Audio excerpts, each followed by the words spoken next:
이슈 토크입니다. 한동안 잠잠했던 미세먼지가 다시 기승을 부리면서 미세먼지 저감 대책에 대한 관심이 높아지고 있습니다.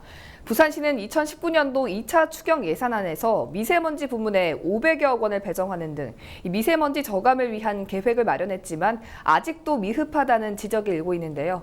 부산시의 대책을 살펴보고 미세먼지 저감을 위해 해결해야 할 과제 등에 대해서 함께 이야기 나눠보도록 하겠습니다. 부산환경운동연합의 전구슬 활동가와 함께합니다. 안녕하십니까? 네, 안녕하세요. 네, 반갑습니다. 한여름 폭염 때문에 좀 미세먼지에 대한 걱정을 잊고 있었는데 좀 이제 아침 저녁으로 바람이 선선해지면서 다시 미세먼지가 좀 나빠지고 있다라는 좀 체감이 되는데요. 그래서 이제 다시 좋은 시절 다 가고 미세먼지를 걱정해야 되는 가을이 다가오는구나 이런 생각이 듭니다. 사실 부산은 서울이나 수도권 지역에 비해서는 좀 미세먼지 농도가 낮은 것으로 제가 알고 있었는데 2016년에는 초미세먼지 연평균 농도가 전국 7대 도시 중에 최악인 걸로 나왔다고 하더라고요. 일단 부산시의 미세먼지 발생 주 원인은 어떤 것들이 있습니까? 네, 우선 부산시 미세먼지 좀 발생을 좀 지켜보면요. 2016년이라고 하셨는데 2015년, 16년, 17년까지 7개 특강여시 중 제일 높은 것으로 연평균 농도가 제일 높은 것으로 나타났습니다. 예. 이제 월별 좀 추이를 보자면은 겨울 같은 경우에는 북서풍으로 중국의 영향을 많이 받고 있지만 실제로 부산은 여름도 농도가 많이 높게 나오는 부분인데요. 그 남서풍으로 인해서 항만이나 성박 쪽에서 오는 바람으로 인해서 미세먼지 농도가 다른 지역에 비해서는 여름에 농도가 높게 나오고 있습니다. 네. 특히 부산시 자체 배출원을 좀 보면은 선박과 도로 이동 오염에 최대인 것으로 이제 좀 나타나고 있는데요. 네. 부산항 같은 경우에는 2016년 네이처지에서 10대 오염 항만으로 지정될 정도로 오명을 쓰기도 좀 했었습니다. 예.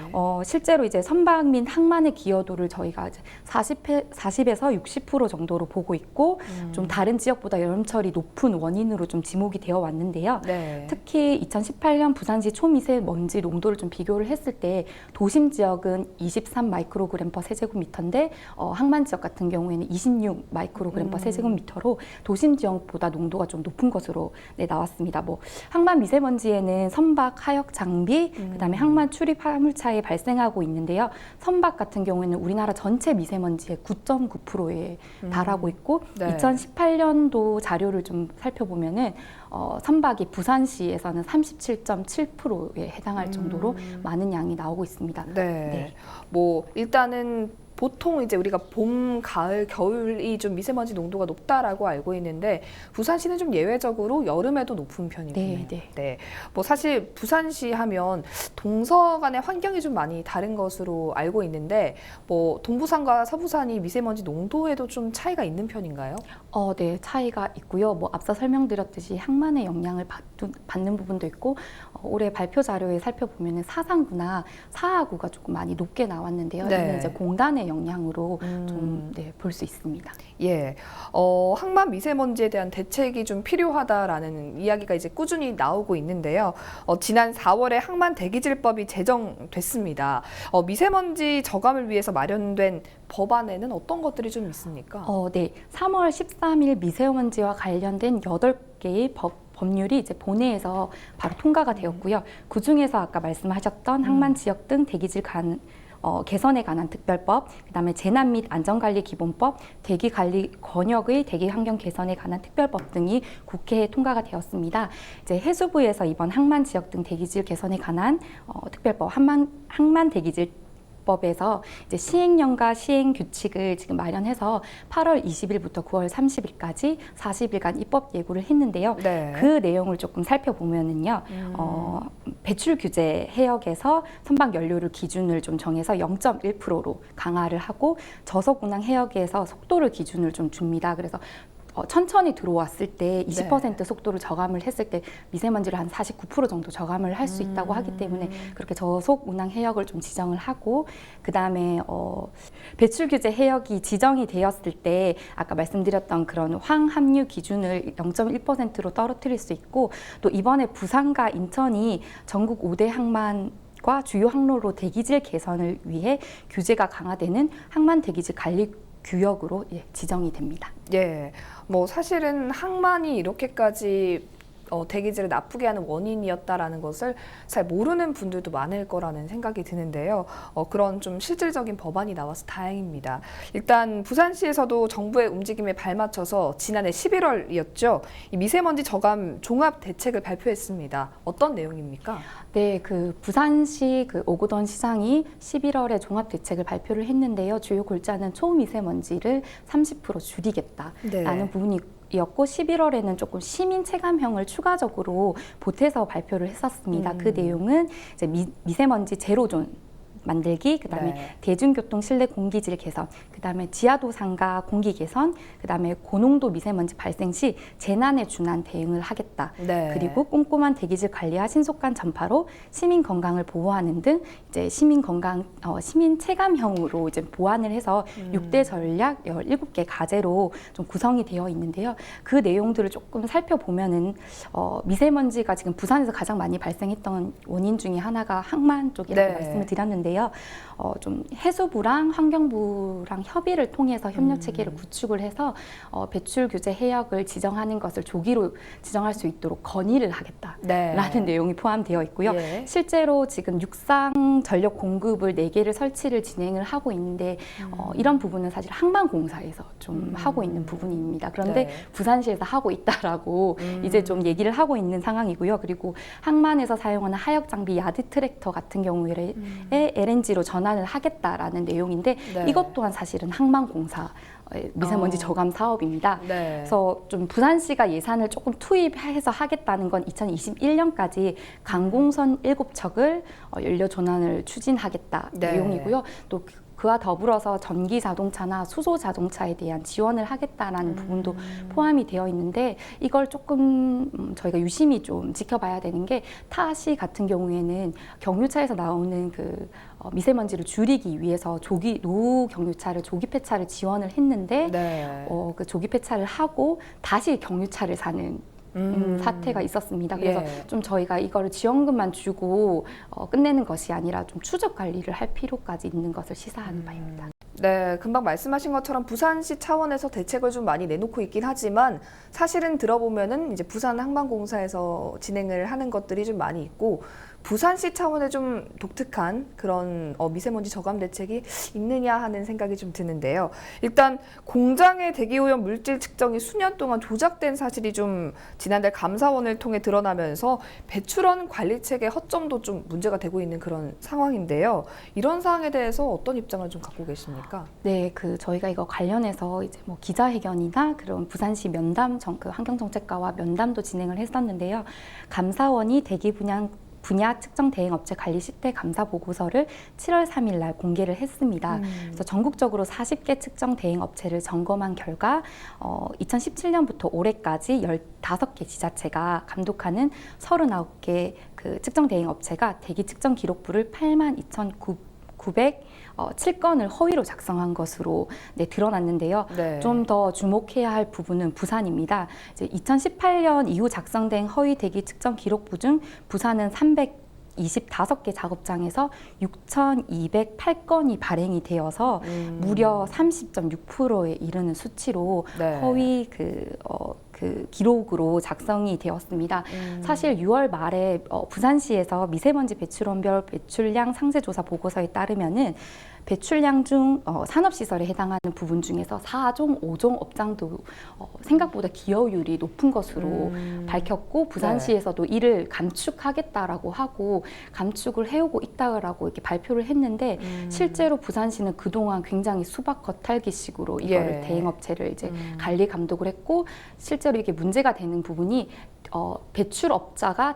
배출업자가 자기 스스로 셀프 측정을 하거나 혹은 대행업체를 고용을 해서 측정하는 방식이기 때문에 당연히 대행업체 쪽에서는 그것을 허위로 작성을 해서 하는 부분이 이제 문제가 되어 왔고 뭐 저희는 고양이한테 생선을 맡긴 격이라고 표현할 정도로 조금 허점이 많이 드러나는 시스템인 상황입니다. 네, 이런 부분에 대해서는 조금 어떻게 뭐 처벌이라든지 앞으로 관리 감독을 강화하겠다는 입장이 있었습니까?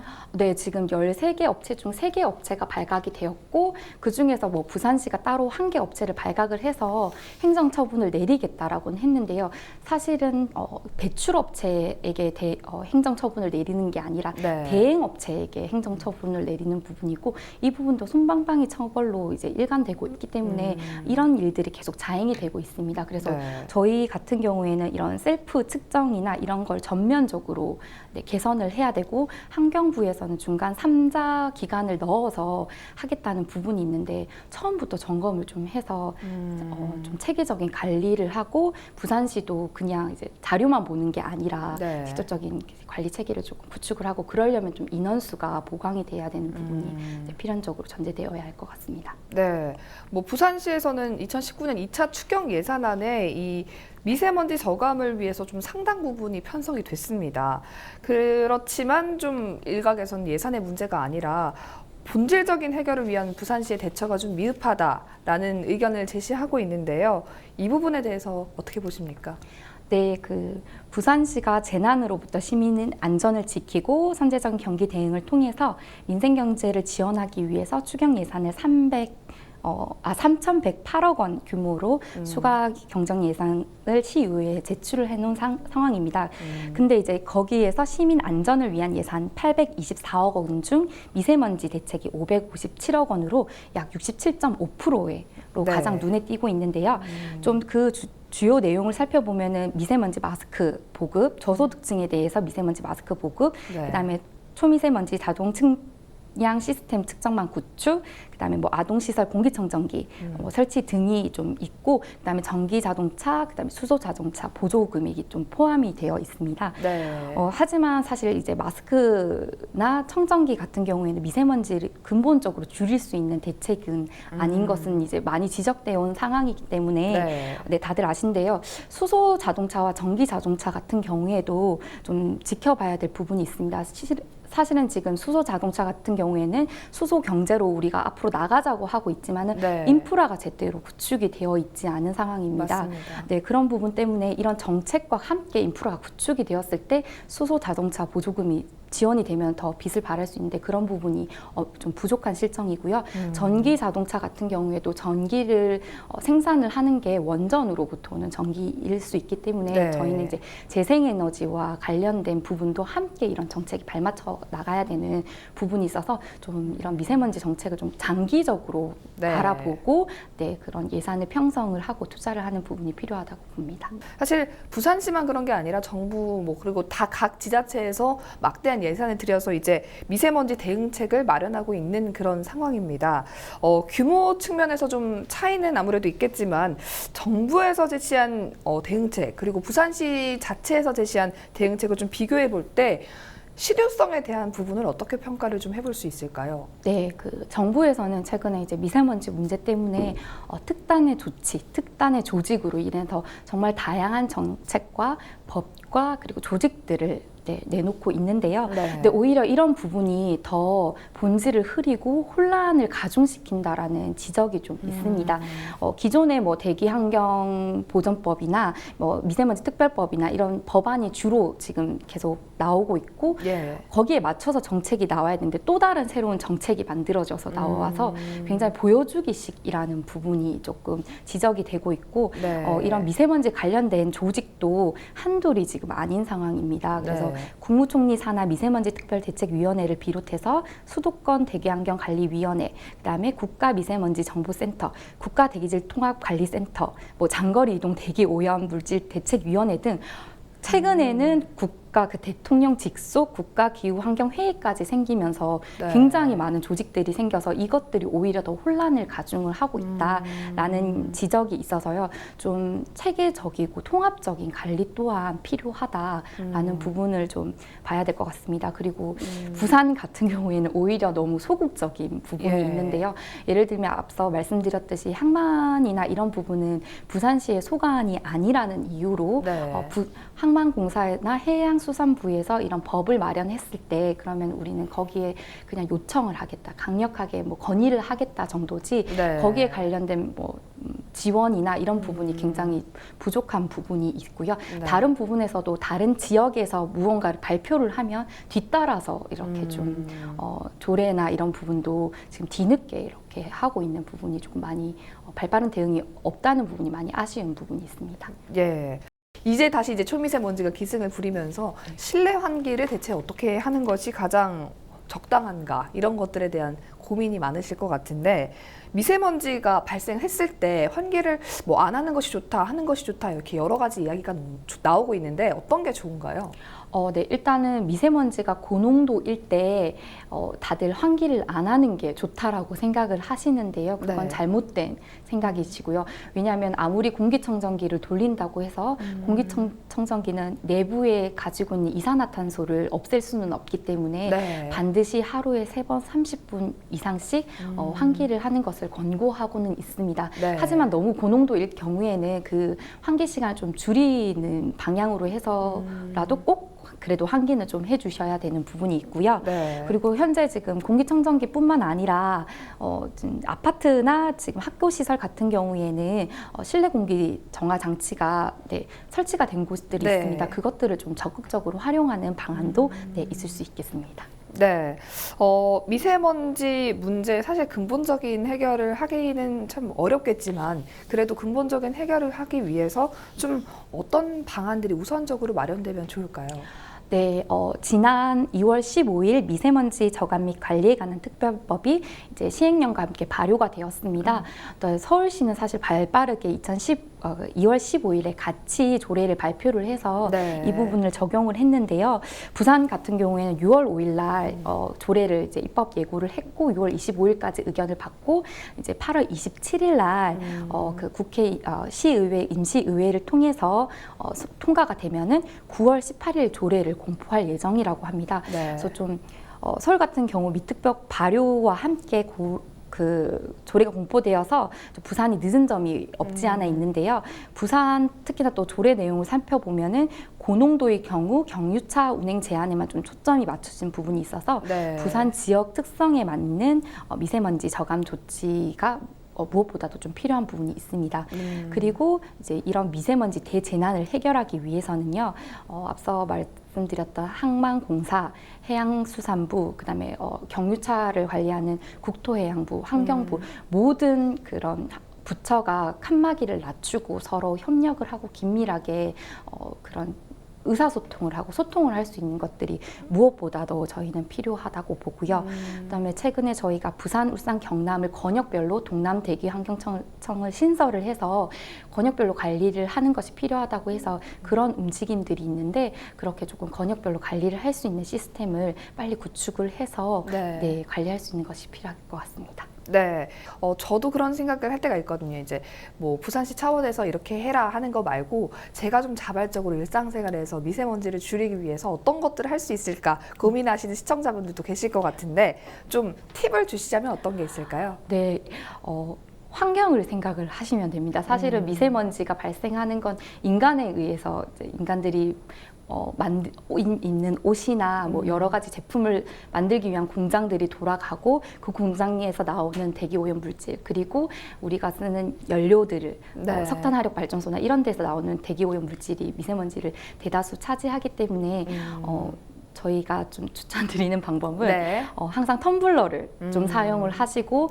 사실 그런 플라스틱을 소각할 때 나오는 미세먼지 그리고 플라스틱을 만들 때 나오는 미세먼지 이런 부분들이 있습니다. 그래서 환경을 생각을 해서 플라스틱을 줄이고 그다음에 텀블러를 사용하고 장바구니를 사용하고 이런 식으로 좀 일회용품 사용을 줄이면은 또 환경이 한 걸음 더 나아질 수 있다고 저희는 좀 그렇게 실천을 좀 부탁을 드리고 있습니다. 예, 뭐 이제 조금 있으면은 가을이 되고 그러면 이제 외출하고 이러시는 분들도 많으실 텐데 그 미세먼지를 위해서 뭐 우리가 보통 전용 마스크를 착용하지 않습니까? 그런 것들을 좀 쓰는 것들이 실제로 뭐 도움이 많이 되나요? 어떻습니까?